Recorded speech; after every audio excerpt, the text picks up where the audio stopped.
What's up, guys? So we are here with my good friend Ryan from GMFS Mortgage.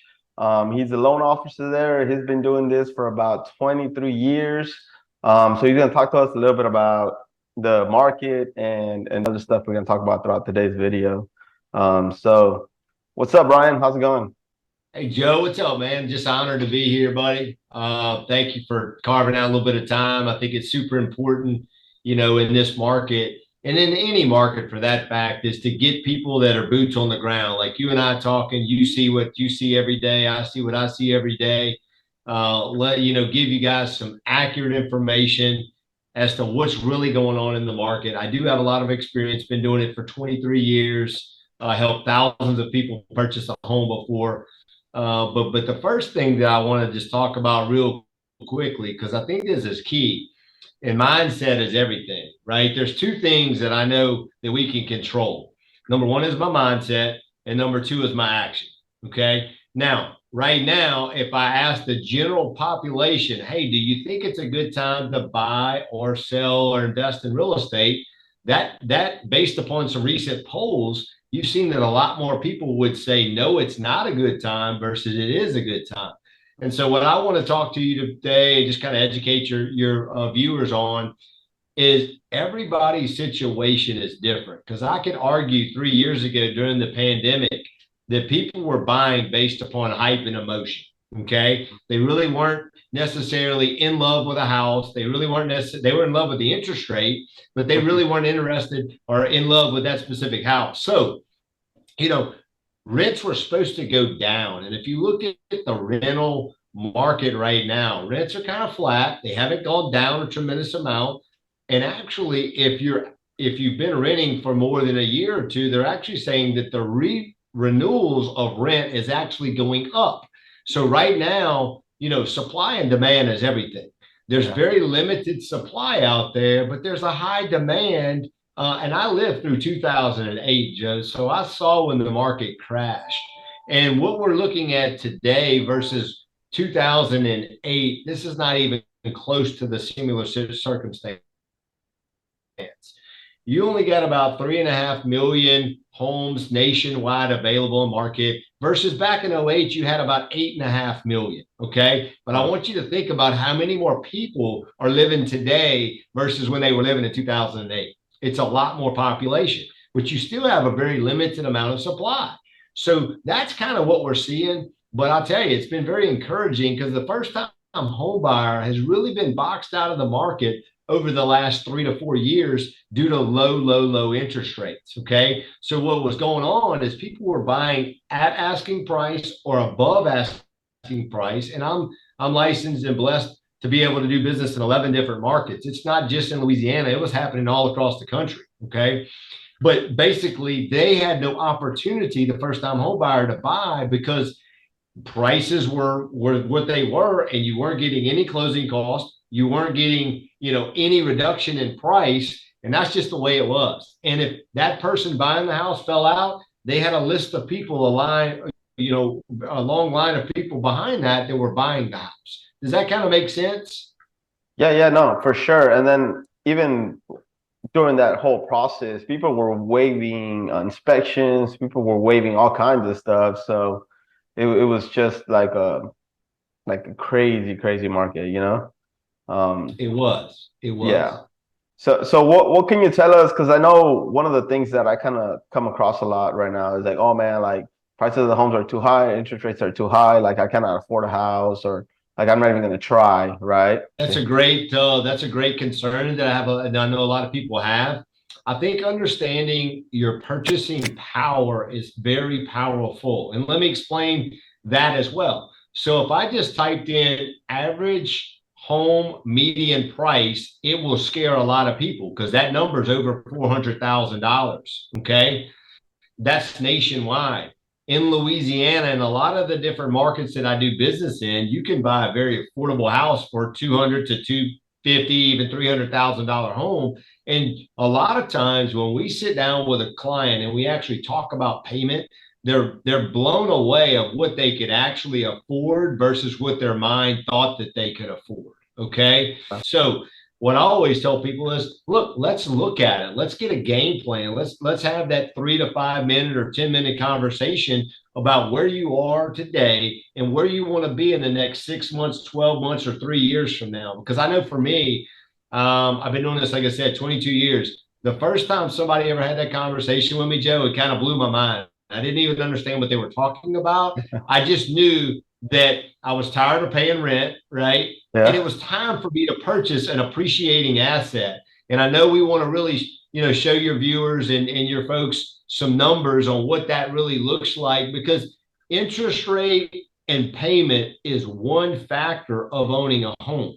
There's so many other factors that we need to look at. We need to look at, what kind of equity position would you be looking at in the next 3 to 5 years? Okay. I Yeah. know a lot of people are worried about the price of houses and how, oh my goodness, the price of homes right now, I'm afraid I'm overpaying and I'm not really sure about the appreciation. Well, I always tell people, we got to look at the data. If you go back and look at the end of last year, every predictor in real estate was to show a flat line or even a loss this year. If you go and look at the numbers now, we're doing this video, tomorrow is November the 1st.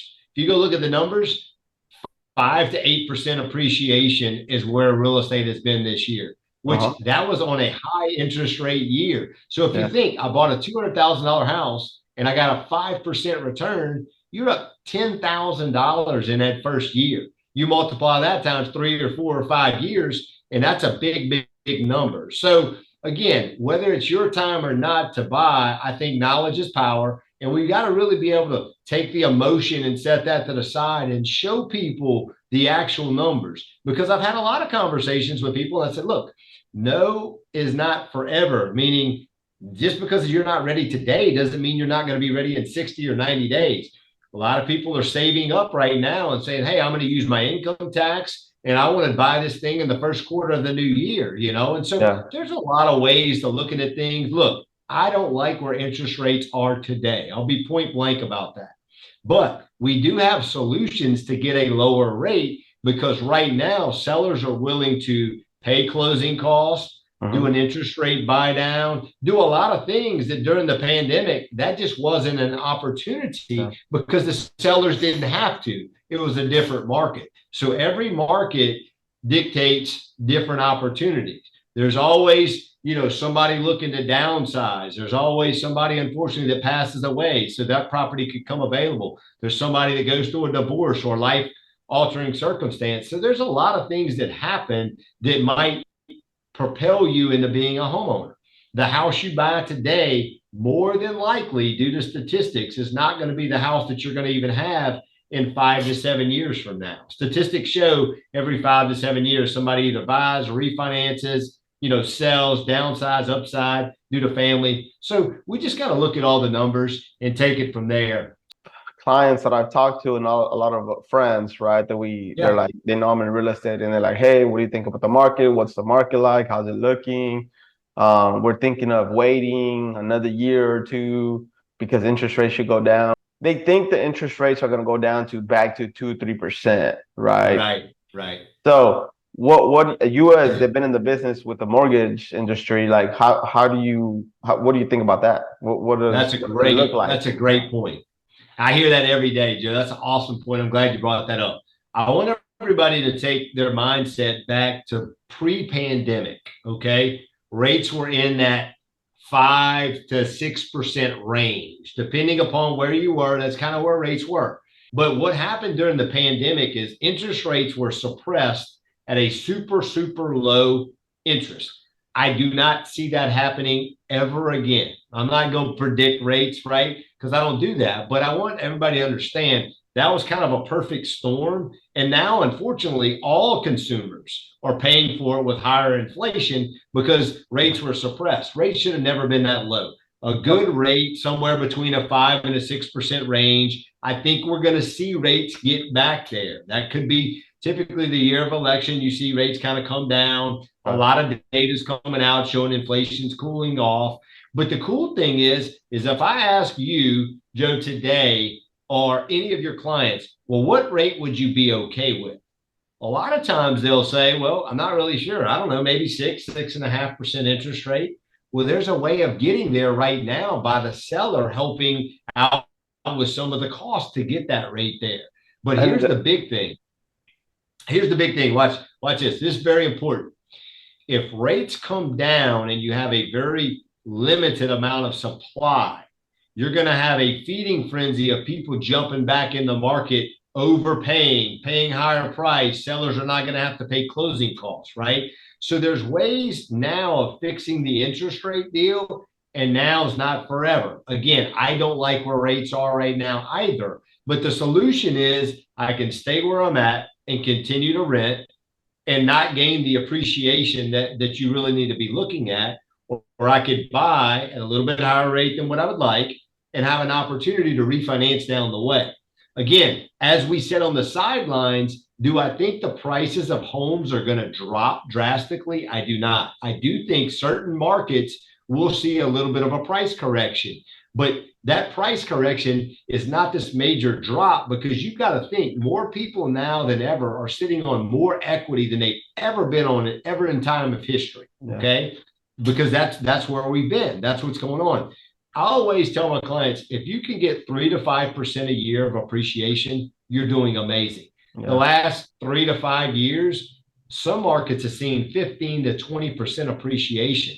Well, it's not going to correct back there because they've got 3 or 4 or 5 years of appreciation. So that's kind of what I'm seeing. I'm not saying that, hey, everybody is their time to buy, but I think us sitting on the sidelines thinking, always use the analogy of milk. Do I think milk's going to go back to $1 a gallon? And I just don't, right? Do I think the price of homes is going to go back to, $140,000 starter home? I just don't see that to happen. So we got a new normal working.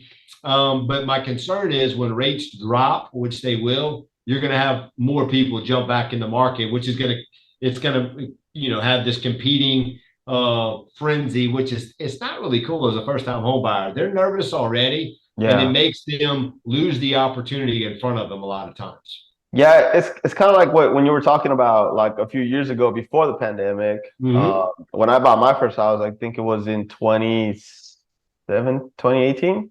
Right. My interest rate was 5.5%, right? Yep. I've been in the between 5.5 and 6%, but then I just recently moved to Louisiana and I bought here. I was able to work with a builder and get a lower interest rate and kind of work it out to where my payment was good enough, or my payment was good, not really bothered too much about the interest rate right now, I mean, that's a great point. There's a lot, the big takeaway, the aha that I want to give all your clients and all the people that you know is that there is a solution to fix the interest rate. There's a solution to fix the payment, right? Going back to knowing the numbers, knowledge is power, but only if you understand the numbers. And that's why you and your team, man, I'm very fortunate to be able to work with you guys. I'm looking forward to just having a sit down conversation with anybody that you have. There's nobody that I've ever sat down with that we didn't walk away from the appointment feeling like, hey, I don't really like the facts, but I now understand the facts. And I think that that's such a missing art of where we are in our business today. Everything's so fast and transactional. You're about to make the largest financial investment that most people will ever make in their life.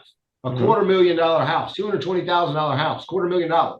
You need professionals to give you accurate information. So at the end of the day, you make the best decision for you and your family. And that's what we're here to do. And that's why I've been doing it for such a long time. I've got a great team around me, but I really do enjoy meeting people and just giving them the information and letting them take it from there. Yeah, and just that one phone call, right? 10, 15 minutes and set up a game plan. It might not be for now, but like you said earlier, 3, 6, 9 months, a year from now, and you have that game plan set and you're on the right track to owning a property instead of paying somebody else's property, somebody else's mortgage, Amen. So. Amen. Okay. Will do, Ryan. Appreciate you, man. All right, buddy. Thanks, Joe. Fun. Have a good one.